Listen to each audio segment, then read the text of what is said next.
la nuit où l'agneau a été immolé, le jour qu'ils ont célébré la Pâque, la même nuit, il les a appelés, il dit prenez vos femmes, vos enfants, tous vos biens et sortez de l'Égypte, allez-vous-en avec tout ce que vous avez, bien-aimés. Les plaies n'ont pas ébranlé Pharaon. La seule chose qu'il a ébranlé, c'est lorsque l'agneau a été immolé. Donc laisse-moi te dire que les autels n'ont pas peur de tes discours.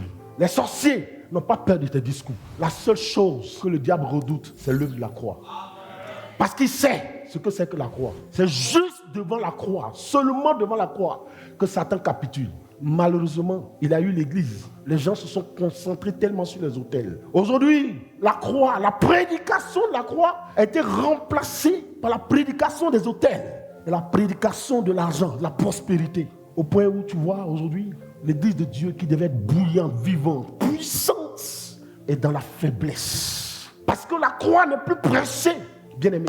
Mais on vous parle à longueur de journée des autels qui parlent contre toi, des autels de ta famille. Oh pourtant, devant la croix, toutes les puissances des ténèbres se sont prosternées. Ce jour-là, le jour que la première goutte de sang de Jésus a touché la terre, c'est-à-dire toutes tes malédictions ont été brisées.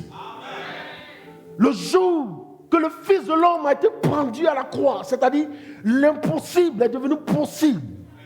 Et la seule chose que Satan redoute, c'est l'œuvre de la croix. Parce qu'il sait ce que c'est. C'est la seule chose qui donne à Satan de capituler.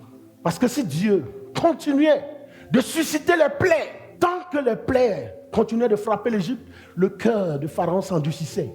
Mais la nuit où l'agneau a été immolé, le jour que l'agneau a été immolé, il s'est vu obligé de libérer le peuple d'Israël. Et vous savez, ce jour-là, on n'a pas eu besoin.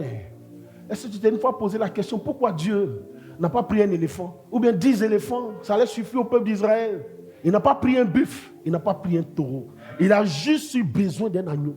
Parce que l'agneau, c'est symbole d'humilité. C'est symbole de docilité. C'est symbole d'humilité et de soumission.